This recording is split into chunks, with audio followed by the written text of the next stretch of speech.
잡은 자들이 그를 끌고 대제사장 가야바에게로 가니 거기 서기관과 장로들이 모여 있더라.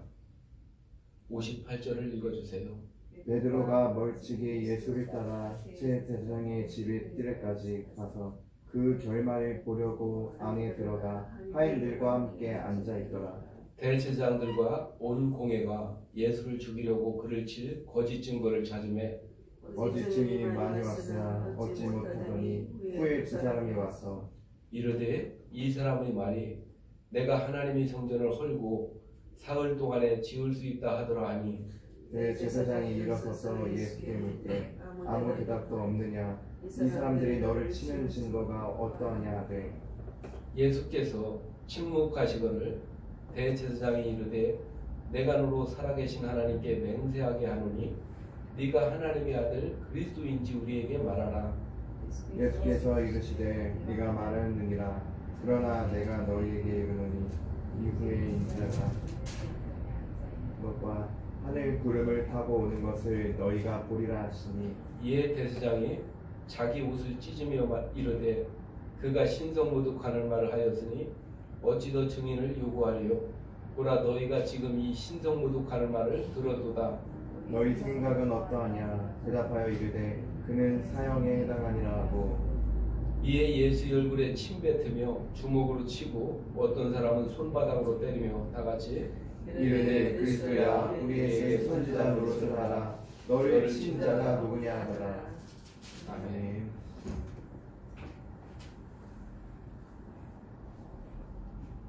고난주간에 이 새벽기도 나오신 여러분들에게 주님이 고난과 주님의 영광이 함께하기를 원합니다. 아멘. 오늘은 첫째 날이고 먼저 이 체포되신 예수님이 고난기간의 동선에 대해서 알고 이번 주 설교를 드려야 될 것입니다. 오늘 겟세마네 동산에서 예수님이 체포가 되어서 대제사장이던 가야바의 저택으로 끌려오십니다. 그리고 내일은 헤롯 대왕의 궁전인 브라이드리온에 가서 주님이 신문을 받으시고 그리고 수요일 날은 헤롯 대왕의 아들이었던 안디바의 궁전으로 다시 가십니다. 왜냐하면 갈릴리를 모든 사법 심사라는 것은 안디바 헤롯의 아들 안디바 궁전에서 신문을 하여야 되기 때문입니다. 거기서도 별다른 곳이 없기 때문에 다시 헤롯 대왕 궁전으로 목요일 날 가시고 거기서 빌라도의 총독으로부터 정지를 받습니다. 금요일 날 새벽에 우리 주님은 사형 언도를 받아서 갈보리 언덕으로 가서 처형을 당하게 되시지요. 그래서 오늘 월요일 날은 대제사장 가야바의 신문에 대해서, 내일은 빌라도의 신문과 헤로당의 신문에 대해서, 수요일 날 새벽에는 멸망의 아들 간유다의 수치스러운 종말에 대해서, 목요일 날은 빌라도의 사형 언도에 대해서, 금요일 날 새벽은 예수 그리스도의 십자가의 처형에 대해서, 월요일부터 이 유튜브 동영상을 우리 모든 성도들에게 보내면서 함께하고자 합니다. 예수님께서 체포되신 장소는 겟세마네 동산이었습니다. 가룟 유다와 예수님의 제자들만 하는 아주 은밀한 장소였습니다. 대제사장과 장로들이 보낸 일당과 로마 군사들에 의하여 주님은 체포되었고 대제사장 가야바의 관사로 끌려가셨습니다. 예수님의 처형에 참여한 유다의 대제사장이었던 가야바는 어떤 사람이었을까요? 전에 제사장 안나스라는 제사장의 사위였습니다. 이 사람은 사두개파 유대교인이었습니다. 이분의 본명은 요셉이라는 사람이에요. 가야바는 별명으로 붙여진 것입니다. 서기 18년경에 대제사장에 임명이 된 듯하고 36년에 빌라도가 해임을 하기까지 같은 대제사장의 직에 있었던 사람입니다. 예수님의 체포를 계획한 공회의 회의를 주장을 한 사람이 죽어 전 국민이 망하지 않으면 우리에게 유익하다고 했던 장본인이 바로 이 가야바였습니다. 그것은 로마한테 한 말이었습니다. 그리스도의 속죄의 예고가 된 것이 마태복음 2장 6절과 누가복음 3장 2절, 요한복음 11장 49절, 사도행전 4장 6절에 이미 정확하게 기록이 되어 있죠. 예수님이 승천 후에는 이 가야바는 사도들을 엄청나게 핍박을 했던 사람입니다. 오늘 58절에 이 베드로가 멀찍이 주를 따라가서 그 일의 결말을 보려고 합니다. 가야바의 관저의 뜰에 종들과 함께 앉아서 두려움을 가지고 예수님을 멀리하게 됩니다. 사랑하는 성도 여러분, 우리가 신앙에 있어서 두려움 때문에 예수님이 멀어지는 겁니다. 예수님을 가까이 하는 사람일수록 두려움이 없어요. 베드로는 그 두려움을 품었기 때문에 그 가야바의 대저택의 뒤뜰 모닥불 옆에 멀찌감치 떨어서 주님이 보일락 말락할 그 자리에서 자기도 잡힐까봐 무서움 속에서 주님을 지켜봐야만 했습니다. 우리가 지금도 마찬가지고 앞으로도 마찬가지겠지만 내 안에 두려움이 없게 해달라고 하나님 앞에 늘 기도하셔야 돼요. 이 두려움은 우리가 주님과 함께 가까이 동행하는데 아주 큰 장애가 되는 것입니다. 59절에 보면 온 공회가 나옵니다. 온 공회는 바로 산헤드린 공회를 말하는 것입니다. 산헤드린 공회의 공의원 전체는 70명이었습니다. 그때 당시 온 공회라고 해서 70명이 그 밤에 다 모인 것은 아니었습니다. 산헤드린 공회의 의결 정족수는 23명만 참석하면 됩니다. 마침 가야바이 이 대관사로 온 것은 23명 이상의 공회에 의원이 왔기 때문에 예수 그리스도를 체포 결박하여 신문을 할 수가 있었던 것입니다. 당시 이 공회는 어떤 지위를 갖냐? 예루살렘 유대의 최고 성직자인 법원을 바로 이 공회가 가리키고 있습니다. 로마인들이 모든 사법 절차를 통제했지만 약간의 종교적인 문제에 대하여서만큼은 재판을 할 수 있는 것을 허용을 받은 것이 공회입니다. 공회는 대제사장인 가야바의 관사에서 늘 개최가 되었고 거기에서 예수님을 신문하신 것입니다. 60절 말씀에 예수님에게 고발된 모든 내용이 모두 근거가 없는 전혀 허위살이라는 것이 우리 성경을 통해서 분명히 우리는 알 수가 있습니다. 제가 60절 읽어드리면 거짓 증인이 많이 왔으나 얻지 못하더니 이렇게 성경은 기록되어 있어요. 그러니까 이 허위사실, 거짓 증인들로 말미암아 이 신문은 아무 의미가 없는 거예요. 61절에서 62절까지 보면 이르디 이 사람이 말이 내가 하나님의 성전을 얼고 사흘 동안에 지을 수 있다 하더라 하니 대제사장이 일어서서 예수께 묻되 아무 대답도 없느냐? 이 사람들이 너를 치는 증거가 어떠하냐 하되 지금 예수님의 대적들은 이 사람이 말하기를 나는 하나님의 성전을 얼고 3일 만에 지을 수 있다고 하더라. 전혀 예수님은 이런 말씀을 해보신 적이 없어요. 단 한 차례도 주님께서는 내가 하나님의 성전을 헐고 3일 만에 짓는다는 말을 한 적이 없습니다.